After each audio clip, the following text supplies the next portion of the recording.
नमस्कार, मी विजय जगताप, पुणे दर्पण न्यूज मध्ये आपलं स्वागत। आपण आज आहोत प्रभाग क्रमांक 36 इथं माजी उपमहापौर आबा बागुल शिवसेनेच्या धनुष्यबाण या चिन्हावरती निवडणूक लढवत आहेत। आपल्या बरोबर आबा आहेत। काय सांगता येईल आबा, काय प्रतिसाद आहे, कसा आहे निवडणुकीला तुमच्या प्रचाराला? अतिशय चांगला प्रतिसाद आहे। आता माझी 7वी टर्म आहे। गेले 6 टर्म नागरिकांनी मला भरघोस मतांनी निवडून दिले। अतिशय चांगलं काम करणारा एक उमेदवार या दृष्टिकोनातून माझ्याकडे पाहिलं आणि मी त्याच्यात उतरलो। पण इतके दिवस तुम्ही काँग्रेस म्हणून हाताचा पंजा घेऊन लढला, आता तुम्ही धनुष्यबाण घेऊन लढताय। काय ते चिन्ह पोहोचलंय, काय होतंय, काय लोकांना कळतंय? धनुष्यबाण भगवा सगळीकडे पोहोचलेला आहे। एकनाथरावजी शिंदे आमचे पक्षाध्यक्ष आणि महाराष्ट्र राज्याचे माजी उपमुख्यमंत्री, मुख्यमंत्री सगळे एकनाथरावजी शिंदे आहेत। त्यांनी एवढं चांगलं काम केले। त्यांचं धडाडीचं कार्य, त्यांची लाडकी बहीण असेल आणि जाग्यावर निर्णय देणे, त्यामुळे धनुष्य सगळीकडे पोहोचलेले, अख्खा महाराष्ट्र भगवामय झालेला आहे। त्यामुळे काही अडचण नाही। या प्रभागातली कुठली काम आहेत अशी की आबा बागुलांनी केली तर त्याच्यावर प्रभाव आहे मतदारांवरती? सगळ्यात सुंदर काम सगळ्यांना आवडलेलं आहे Rajiv Gandhi academy of e learning. CBSE IIT training बिना दप्तराची आणि ई लर्निंग हे शिक्षण सगळ्यांना आवडले। ज्युनियर KG ते 12वी, आता 12वीच्या पुढचं पण आम्ही इंजिनिअरिंग कॉलेज काढतोय आणि आमचं शिंदे साहेबांचं त्याच्यावर चर्चा झालेली आहे। इंजिनिअरिंग कॉलेज काढलं की मुलगा डिग्री घेऊन बाहेर निघेल। त्याच्यामुळं एक चांगला आपण तरुणाला तयार करणं आणि त्याला होतकरू, त्याला स्वतःच्या पायावर उभं राहणं, असं त्याला आपल्याला करायचं। या व्यतिरिक्त काय सांगता येईल की आबा बागुलांनी हे केलं, आबा बागुलांनी ते केलंय? आपण जर पाहिलं असेल तर मी 92 साली निवडून आलो तर घराघरात पहिले सार्वजनिक नळमंडळ काढून घराघरात नळ दिलेत स्वतंत्र। लोकांच्या मूलभूत सुविधा काय असतात, रस्ते, लाईट, पाणी, त्यांना चांगले शौचालय, हे सगळं पहिल्या टर्म मध्येच माझं संपलं। पण दुसऱ्या टर्म मध्ये मी बागुल उद्यान, नाला गार्डन, अतिशय सुंदर असं बागुल उद्यान केले। तिथं भीमसेन जोशी कला दालन केले। आपण पाहिलं तर art gallery, open art gallery, इतकी सुंदर आर्ट गॅलरी, जहांगीरची आर्ट गॅलरी नसेल अशी आर्ट गॅलरी आहे। इथं मिरर मेज आहे, म्युझिकल फाउंटन, सिंगापूरला लाजवल असं म्युझिकल फाउंटन आहे।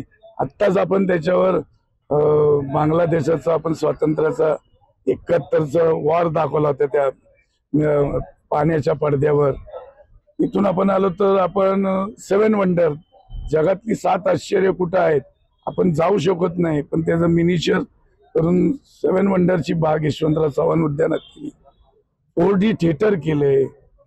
इथून आपण आलो तर तळजाईला मुलांना खेळायला स्टेडियम केले, सदू शिंदे स्टेडियम। आपण प्लॅनेटोरियम केले, अतिशय सुंदर नेहरू प्लॅनेटोरियमला लाजवल असं प्लॅनेटोरियम केलेलं आहे। आपण ग्रे वॉटर प्रकल्प, आंघोळीचं आणि किचनचं पाणी स्वतंत्र करून ग्रे वॉटर प्रकल्प केलाय। आज तळजाईला 50 लाख लिटर रोज पाणी जाते। मग स्मार्ट बस स्टॉप असतील, बरंच काही कामं इतकी केलीत की सांगता येणार नाही, एवढी कामं केलेली आहेत। नाला गार्डन असेल, रस्ते सुशोभीकरण असेल, ट्रॅफिकचं प्लॅनिंग असेल, मुलांना चांगले संस्कार असेल, काशी यात्रा अख्ख्या देशात आमची गाजतीये। आज 70,000 आई वडिलांना काशी यात्रेला आम्ही आजपर्यंत घेऊन गेलोय।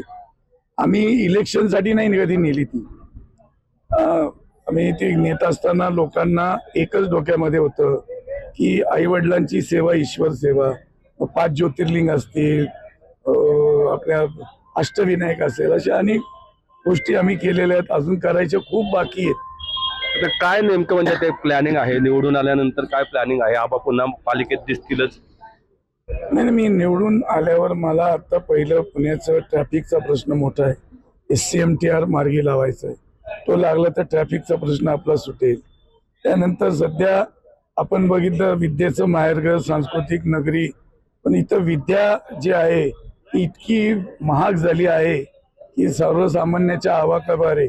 ज्युनियर KGला टाकायचं तर 2 लाख रुपये पहिली फी भरायला लागते। तर मी पहिलं महिलांना 100% आपल्या कॉलेजपर्यंतचं शिक्षण हे फ्री करा असं राज्य सरकारला आणि महापालिकेच्या माध्यमातून करणार आहे.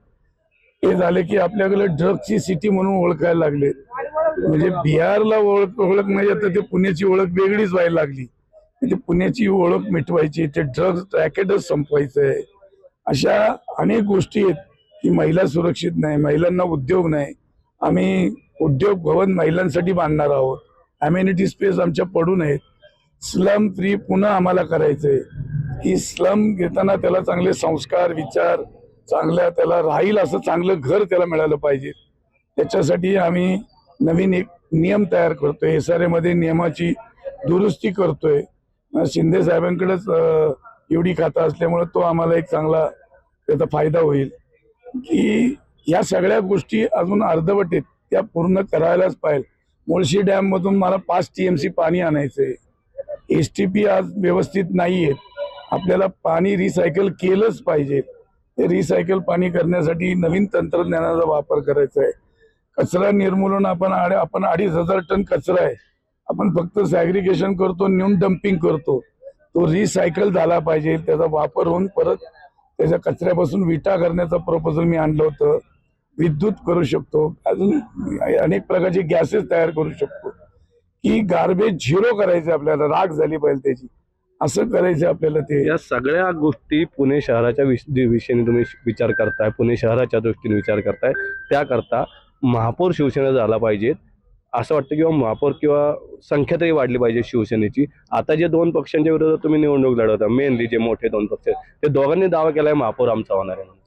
नाही, महापौर आमच्या शिवाय त्यांचा कोणाचाही महापौर होणार नाही. आमच्या एकनाथरावजी शिंदे साहेबांशी चर्चा केल्याशिवाय पुण्याचा महापौर ठरणार नाही. एवढी संख्या आमची नक्की येईल. मग त्या तडजोडीत कधी महापौर शिवसेनेलाही मिळू शकतं. अशा सगळ्या अनेक गोष्टी जर तरवर नाही, पण एवढं खात्रीने सांगतो की चांगली संख्या शिवसेनेची येणार. आणि जर त्यांना कुठलाही पदाधिकाऱ्याचा असेल तर शिवसेना प्रमुख एकनाथजीराव शिंदे यांच्याशी बोलल्याशिवाय पुण्यातला पदाधिकारी ठरणार नाही. एकंदरीत पुण्याचा महापौर ही शिवसेना ठरवेल असं आबा बागुल यांचं म्हणणं आहे. आबाने आमच्यासाठी खूप काम केले आणि आमच्या एरियात पण खूप काम केले. आणखी मेन म्हणजे आम्हाला काशी दाखवली, हे मेन आहे. आणि आबांसाठी आम्ही पूर्ण सर्व आम्ही त्यांच्या पाठीशी आहे आणि आबा आमचं दैवत आहे. टेलरिंग शाळा आबांनी काढली, आम्हाला खूप चांगलं वाटतं आबांबद्दल. आम्ही आबांचे फॅन आहेत. भरपूर कामं केलीत आबांनी, शाळा बांधली, भरपूर कामं केलीत अशा आबांनी. 7 वंडर भरपूर केलेले आहेत आबांनी. असं आबांचे आम्ही खूप फॅन आहेत. नमस्कार, मी क्षितिजा गांगुर्डे. आबांविषयी जेवढं सांगेल तेवढं कमीच आहे. त्यांनी भरपूर कामं केलेली आहेत. नुसतं नळ रस्ते ही कामं नसताना त्यांनी गरीब मुलांसाठी शिक्षण चालू केलेलं आहे. आज इंजिनिअरिंग कॉलेज त्यांना सुरू करायचं आहे.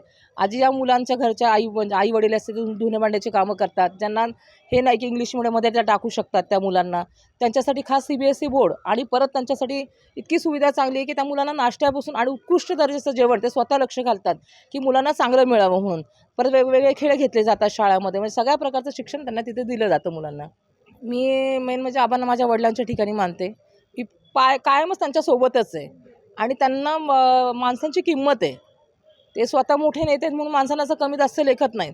त्यांच्यासाठी गाडीत बसणारा माणूस पण सेम आहे आणि रस्त्याचं म्हणजे भिकारी म्हणजे रस्त्याचा गरीब माणूस पण सेम आहे. ते लोकांना एकसारखी वागणूक देतात म्हणून मी त्यांच्यासोबत आहे. मी आबांबद्दल 4 शब्द बोलते, कारण आबाने आमच्यासाठी खूप केलेलं आहे. आमच्या इथे पूर आला होता. पुरामध्ये इतकी परिस्थिती बेकार झाली होती, पण आबा, अमित भाऊ हे सगळे धावत आले आणि आम्हाला त्यातून वाचवलं. मी आबांचे खूप आभारी आहे. आबासारखे जे नेते आहेत ना, ते आज आम्हाला, आमच्या आईबापांना आम्ही नेऊ शकलो नाही काशीला, त्यांनी नेलं. जिकडे तिकडे यात्रा वगैरे काढतात तिकडे पण नेतात. आणि आबासारखं काम करणारा एकच आबा आहे, जे सगळ्या आया बहिणींचे सगळ्यांचे ख्याल ठेवतात. अख्खा परिवार त्यांचा मित्रपरिवारसारखं वाटतो. आम्ही जेव्हा इथं येतो तेव्हा आम्हाला वाटतं आम्ही आमच्या घरी आलो, कधीतरी असं वाटतं आम्ही आमच्या माहेरात आलो. एवढं आबा आम्हाला प्रेम करतात आणि त्यांच्याबद्दल बोलायचं तर खूप चांगल्या व्यक्ती आहेत ते.